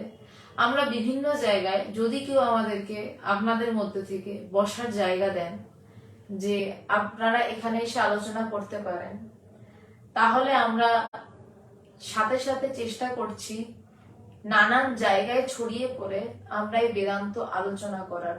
তাহলে মানুষদের সাথে সামনাসামনি দেখা হবে, মানুষদের সাথে সামনাসামনি কথা হবে। যদি আপনাদের মধ্যে থেকে কেউ ইচ্ছুক থাকেন, সারা পশ্চিমবঙ্গ থেকে, সারা ভারতবর্ষ থেকে আমি বলছি, যদি কেউ ইচ্ছুক থাকেন যে তিনি আমাদেরকে বসার জায়গার একটু দিতে পারেন তার বাড়িতে বা তার চেনা কোনো জায়গায়, কোনো হরিসভা, কোনো মন্দির, কোথাও, যে সেখানে মানুষদেরকে আমরা এই অমৃত তত্ত্ব, ঈশ্বর যতটুকু বলাবেন সেইটুকু বলতে পারবো, তাতে যদি একটা মানুষের উপকার হয়, উপকার হোক। আর যদি উপকার নাও বা হয়, কানে কিছু ভালো কথা ঢুকবে এবং কিছু মানে সামনাসামনি আলাপ আলোচনা করার একটা অন্য মাধুর্য রয়েছে। তো যদি কেউ আপনারা আগ্রহী থাকেন, আপনারা জানাবেন। এবং এই 3টে বিষয়ে আমরা প্রত্যেকটি লাইভেই বলবো আপনাদের মধ্যে, কারণ কারোর হয়তো মিস হয়ে যেতে পারে, নতুন মানুষ আসতে পারেন, তো আপনারা আমাদের জানাবেন। এবং কোনো যদি প্রশ্ন থাকে, আইভি নন্দী একসাথে কাজ করার সৌভাগ্য কি আমার হবে? নিশ্চয়ই হবে।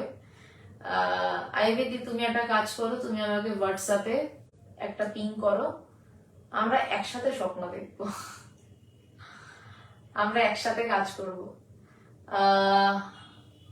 অমিত সরকার টোটাল কটা ভলিউম ছিল আমার ঠিক মনে নেই এনসাইক্লোপিডিয়া ব্রিটানিকা, তবে 10টার বেশি কি সেটা মনে আছে। সৌমিত্র সরকার প্রশ্ন করছেন ধ্যান কি? ভগবান এটার উত্তর দিয়েছিলেন, আমি তার কথাতেই উত্তর দিচ্ছি। এক চিন্তার নামই ধ্যান। যে কোনো চিন্তা একভাবে করে যাওয়ার নাম ধ্যান। যদি আপনি আপনার ইষ্ট দেবতা যদি কৃষ্ণ হয়, নাও হতে পারে, কৃষ্ণ দেবতা অন্য কেউ হতে পারে, আমি সাপোজ বলছি, যদি কৃষ্ণ হয়, আবারও প্রথমে লাইনটা বলছি, ধ্যান মানে এক চিন্তার নাম ধ্যান।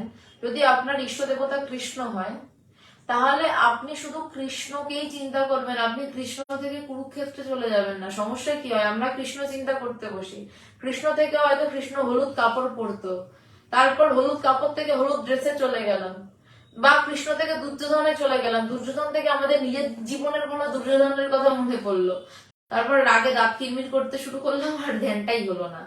ধ্যান মানে এক চিন্তা। কৃষ্ণের চিন্তা মানে শুধু কৃষ্ণের মুখই মনে করবেন, মুখমণ্ডলই মনে করবেন।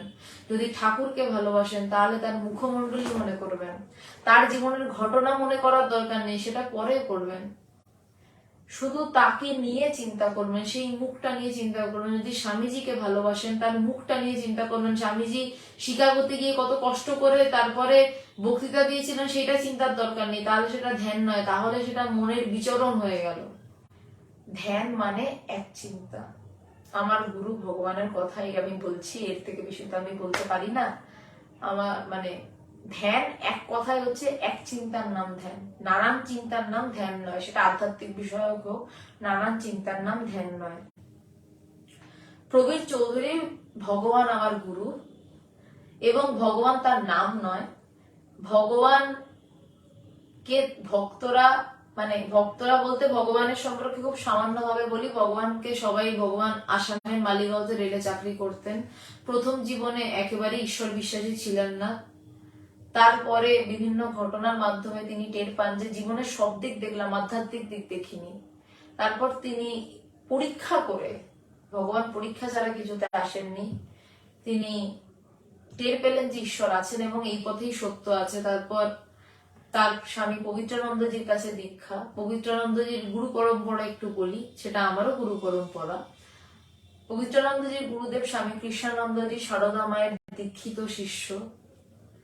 পবিত্রানন্দজি তারপর মায়েরই অনুমতি নিয়ে শুধু সাধনা করার জন্য পুরুলিয়ার রাকাবের জঙ্গলে, তাকে তপস্বী স্বামী কৃষ্ণানন্দজি বলা হতো, রাকাবের জঙ্গলে জ্ঞান লাভের তপস্যার জন্য চলে যান। এবং তারই শিষ্য স্বামী পবিত্রানন্দজি, তার শিষ্য ভগবান এবং তার শিষ্যা অশেষ কৃপায়, ভগবানের কৃপায় আমি। তো এই আমার গুরু পরম্পরা। এবং ভগবান মালিগাঁওতে যখন গুরু খুঁজতেন, তখন ভগবান গুরু পেলেন জনাইতে, হুগলির। তো পবিত্রানন্দজির সাথে ভগবানের গুরুকরণ হলো, এবং তাকে তখন ভগবান 1984 সালে অজাত নির্বিকল্প সমাধিতে ডুবে গেলেন। এবং তারপর তার কাছে মানুষ আসতে শুরু করলো, মানুষ দৌড়াতে শুরু করলো তার কাছে এসে, কারণ ইষ্ট দর্শন হলো। তখন তিনি চাকরি করছেন রেলের কোয়ার্টারে। ইষ্ট দর্শন হতে শুরু করলো, জ্ঞান লাভ হতে শুরু করলো, ধ্যান হতে শুরু হলো, আত্মস্থ হওয়া শুরু হলো, সমাধিস্থ হওয়া শুরু হলো, এবং সর্বোপরি জ্ঞান লাভ হওয়াও শুরু হলো। তখন ভগবান নিজেও বুঝতে পারছেন না তিনি কে, অন্যরাও বুঝতে পারছেন না তিনি কে। তাকে তখন দাদাই ডাকা হতো, কাকুই ডাকা হতো, যে যেমন ডাকে। তারপর একটা সময় পরে তাকে সবাই বুঝলো যে না, এনাকে গুরুজি ডাকা উচিত।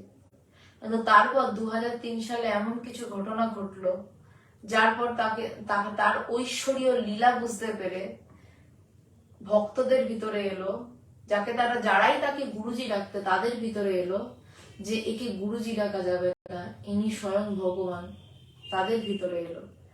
তো তারপর থেকে তাকে ভগবান বলেই ডাকা হয়। তিনি আমার গুরু। পিছনে যার ফটো দেখতে পাচ্ছেন, এই ফটোটি ভগবানের ফটো,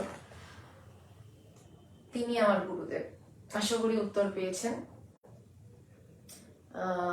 সৌমিত্র সরকার ধন্যবাদ। সীমা হাজরা প্রণাম। সুপ্রিয় কুমার বসু নমস্কার। গৌর কুমার প্রণাম। প্রবীর চৌধুরী প্রণাম। ভগবানকে আশা করি টের পেয়েছেন। রুমি সরকার, আত্মদর্শন আর আত্মসাক্ষাৎকার কি একই কথা? আত্মদর্শন, আত্মসাক্ষাৎকার একই কথা, কথার হেরফের। ওই আসলে কিছু দর্শনও হয় না, কিছু সাক্ষাৎকারও হয় না। তুমি নিজেকে দেখতে পারো আয়না ছাড়া? ঠিক যেমন তুমি নিজে নিজের মুখকে কোনোদিনও আয়না ছাড়া দেখোনি, ছবি ছাড়া দেখোনি রুমিদি, তেমনি আত্মদর্শন, আত্মসাক্ষাৎকার সবই কথার কথা, যখন কিছুই দেখা নয় তখনই তো আত্মদর্শন, আত্মসাক্ষাৎকার। সাধারণ মানুষের কি আত্মদর্শন, আত্মসাক্ষাৎকার হয়? অবশ্যই হয়। কেন? তোমার মধ্যে ব্রহ্ম নেই, তোমার মধ্যে আত্মা নেই, তাহলে কেন হবে না? অবশ্যই হয়। বুক ঠুকে বলতে পারি হয়, অবশ্যই হয়। কিন্তু তার জন্য কি লাগে? পাগলের মতন ভালোবাসা, পাগলের মতন চেষ্টা, এবং সব থেকে যেটা বেশি লাগে, গুরুর কাছে সারেন্ডার করা। সারেন্ডারই জ্ঞান।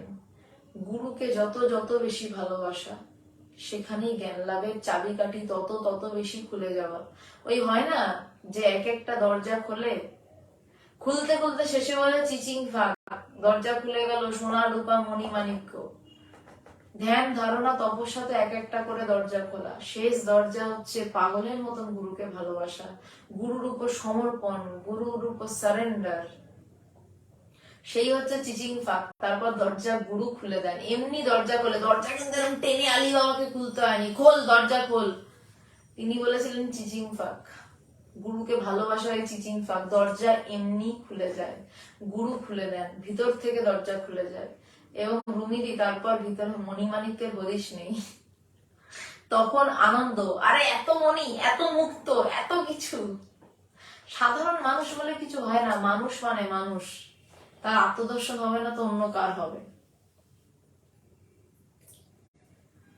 আচ্ছা, রুমিদি আশা করি উত্তর পেয়েছো। রুমিদি সরি, আমি তোমায় ফোন করতে পারিনি, মানে এমন কিছু অবস্থা গেল, আমি খুব তাড়াতাড়ি তোমাকে ফোনে কন্ট্যাক্ট করে নেব, আমি তারপর তোমায় সব বলবো। প্রবীর চৌধুরী, আপনাকেও প্রণাম জানাই দিদি ভাই, ভালো লাগছে আপনার আধ্যাত্মিক আলোচনা, আপনাকেও প্রণাম। এবং আমাকে প্রণাম জানিয়ে লাভ নেই, আমার পিছনে যার ছবি তাকে প্রণাম জানানো, কারণ তার কৃপা ছাড়া আমার মুখ থেকে একটি শব্দ বেরোতো না, বা কি করে বেরোচ্ছে এখনো আমি তা জানি না। তো প্রণাম, আমাকে কোনো প্রণাম নেই, প্রণাম জানাতে হলে আমার গুরুকে জানান, সেই বরঞ্চ ভালো।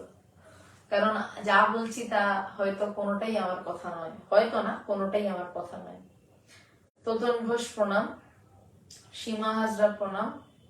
আচ্ছা, আর তাহলে ভোলা বাহাদুর তারকেশ্বরে আসবেন? হ্যাঁ, যেতে পারি, যেতে পারি, কোনো অসুবিধার কিছু নেই। আপনাকে আমি আমাদের যে international Vedanta society female wings এর অফিসিয়াল নম্বর আপনাকে জানিয়ে দিচ্ছি। আপনি এই নম্বরে কাইন্ডলি ফোনে যদি নাও পান, হয়তো কখনো নাও পেতে পারেন, হোয়াটসঅ্যাপ করবেন, হোয়াটসঅ্যাপের মাধ্যমে যোগাযোগ করবেন, তারপর হয়তো আপনার সাথে যোগাযোগ করে নেওয়া হবে। আপনাকে নম্বরটি পাঠিয়ে দিলাম, আপনার ভোলা বাহাদুর, আপনার কমেন্ট সেকশনে আপনার নম্বরটি পাঠিয়ে দিলাম, আমাদের অফিসিয়াল ফোন নাম্বার পাঠিয়ে দিলাম, international Vedanta society female wing Kolkata. আপনি এই নম্বরে যোগাযোগ করে নেবেন। এছাড়া আর কিছু? আই দিদি, তুমি আমাকে হোয়াটসঅ্যাপে একটা পিং করো, সৌভাগ্যের বিষয় নয়, এটা আমাদের সবার কাজ, সবার স্বপ্ন, যদি স্বপ্ন পছন্দ হয় একসাথে আমরা লাগবো উঠে পড়ে। তুমি আমাকে একটা হোয়াটসঅ্যাপে পিং করো আই দিদি। আর তো কারোর কোনো প্রশ্ন দেখছি না। শাশ্বতী দি প্রণাম। সাগর রায়, সাগর রায়, আপনি যে প্রশ্ন করেছেন, আমি আপনাকে ব্লকও করতে পারতাম, কিন্তু করছি না। মানে আপনার প্রশ্নটি আমি বলছি। মাতাজি, প্রথমত আমি মাতাজি হই, আমার নাম ত্রিশিতা সেন, এখন আমি সন্ন্যাসিনী তো হইনি, গুরু সন্ন্যাস দেননি, তো এখন আমি মাতাজি নই। বলছে এরকম প্রশ্নের জন্য যে ছেলে বা মেয়ে প্রেম, এটা কিরকম প্রেম? খুব কড়া ভাষায় বলতে গেলে বেকার প্রেম। তার কারণ ছেলেটির কিছু মেয়েটির গুণাবলী ভালো লাগছে, যেই গুণাবলীগুলো ছেলেটির ভালো লাগে তাই ছেলেটি মেয়েটিকে ভালোবাসছে।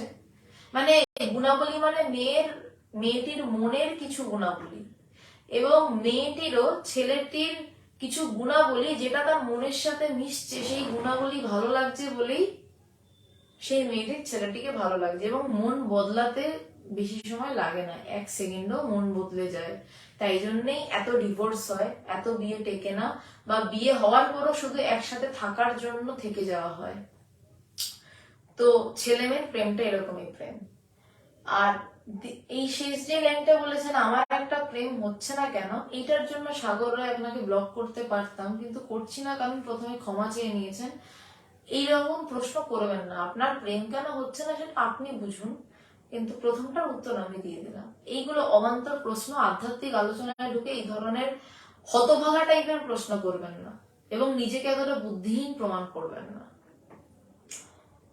যেহেতু ক্ষমা চেয়ে প্রথমেই নিয়েছেন, তাই ব্লকটি করলাম না। আচ্ছা, রুমি সরকার, আত্মদর্শন হলে কি মানুষ মুক্তি পাওয়া যায়? হ্যাঁ, আত্মদর্শনই মুক্তি, আত্মদর্শনেই জীবন মুক্তি, আত্মদর্শনেই বিদেহ মুক্তি, মানে দেহ চলে যাওয়ার পরও মুক্তি, এই জন্ম মৃত্যুর চক্র থেকে বেরিয়ে যাওয়া। আত্মদর্শনই ব্রহ্মজ্ঞান, আত্মদর্শনই ঈশ্বর লাভ, আত্মদর্শনই ভগবান লাভ, আর অন্য কিছু নয়। সীমা হাজরা, ভগবান কোথায় থাকেন বর্তমানে? অনন্ত প্রণাম জানাই ভগবানকে, আপনাকেও প্রণাম।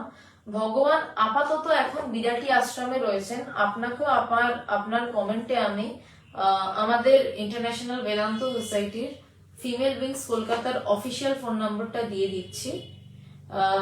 আপনি ফোনে যদি বাই দি চান্স না পান, তাহলে হোয়াটসঅ্যাপ করবে, আপনাকে যাবতীয় তথ্য দিয়ে দেওয়া হবে। ভগবান বর্তমানে বিরাটি আশ্রমে রয়েছেন, কখনো লেক গার্ডেন্স আশ্রমেও থাকেন, কখনো আবার অন্য আশ্রমেও থাকেন।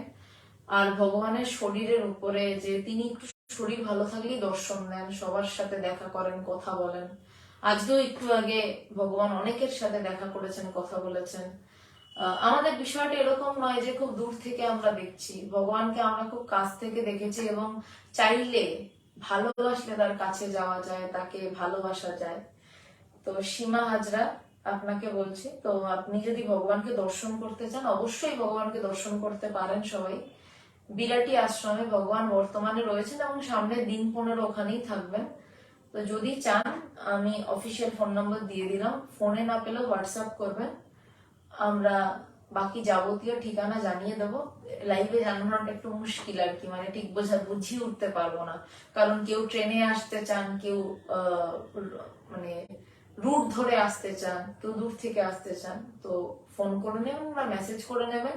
শুধু এইটুকু বলছি, ভগবান এখনো দর্শন দেন, ভগবানের কৃপায় মুক্ত হওয়া যায়, ভগবানের কৃপাতে, ভগবানের কৃপা কটাক্ষে জ্ঞান লাভ হয়, সমাধিস্থ হয়, ধ্যান হয়, আত্মস্থ হয়। আমার নিজের দেখা, আমি বুকে হাত দিয়ে বলছি, আমি তার সঙ্গ করছি 11 বছর, খুব কাছাকাছি থেকে। তারও আগে 6 বছর পাকামো করেছিলাম, অনেক পরীক্ষা নিরীক্ষা করেছিলাম, 16 বছর প্রায় ভগবানকে আমি দেখছি। হয় আপনারা যতটা পারেন তার কাছে যান, গিয়ে তার দর্শন লাভ করুন, তার সঙ্গ লাভের চেষ্টা করুন, যদি আধ্যাত্মিক জ্ঞান লাভের ইচ্ছা থাকে। আর জাগতিক যদি কিছু থাকে, তা কতটা পূরণ হবে আমি বলতে পারবো না, কিন্তু আধ্যাত্মিক কিছু চাহিদা থাকলে তা পূরণ হবে, এটা বলতে পারি। কিন্তু হ্যাঁ, একটু তার কাছে যেতে হবে, তার কাছে বসতে হবে, কারণ বাড়িতে বসে অতি আরামে কিছু পাওয়া যায় না। যে জ্ঞান লাভের জন্য ঋষি মুনিরা পাহাড় পর্বতে গুহায় তপস্যা করে জন্ম জন্মান্তর কাটাচ্ছেন, বাড়ির পাশে কলকাতার মধ্যেই তো, বা ওয়েস্ট বেঙ্গলের মধ্যেই তো, একটু তার কাছে থাকতে হবে, একটু দিন কাটাতে হবে, এটুকুই কথা। সবাইকে আমার প্রণাম। আর বুধবার দিন দেখা হচ্ছে। বুধবার দিন হয়তো সময়টা একটু বদলাবে বা নাও বদলাতে পারে, আপনাদের আগে থেকে পোস্টার দিয়ে জানিয়ে দেওয়া হবে যে হয়তো 9টা বা 9:30 বা 8:30, আপনাদের আগে থেকে জানিয়ে দেওয়া হবে যে কখন সম্ভব। আর যেটা বললাম যে কলকাতায় মঠের জন্য, মেয়েদের জন্য, সন্ন্যাসিনীদের জন্য একটা চেষ্টা করা হচ্ছে। আপনারা যদি চান, আপনারা সাহায্য করতে পারেন, সমস্ত ব্যাংক ডিটেলস দিয়ে দেওয়া হবে, এবং আপনাদের দান 1 টাকাও যেমন মূল্যবান, কয়েক কোটিও তেমন মূল্যবান আমাদের কাছে। আপনারা যদি 1 টাকা করেও আপনাদের সুবিধা মতন দান করতে পারেন তা ভীষণ মূল্যবান। শুধু একটাই অনুরোধ, যে নম্বরটি দেওয়া থাকবে সেই নম্বরে আপনারা একটু জানিয়ে দেবেন, আপনারা আপনাদেরকে রিসিপ্ট পাঠিয়ে দেব। অনেক অনেক ধন্যবাদ, প্রণাম।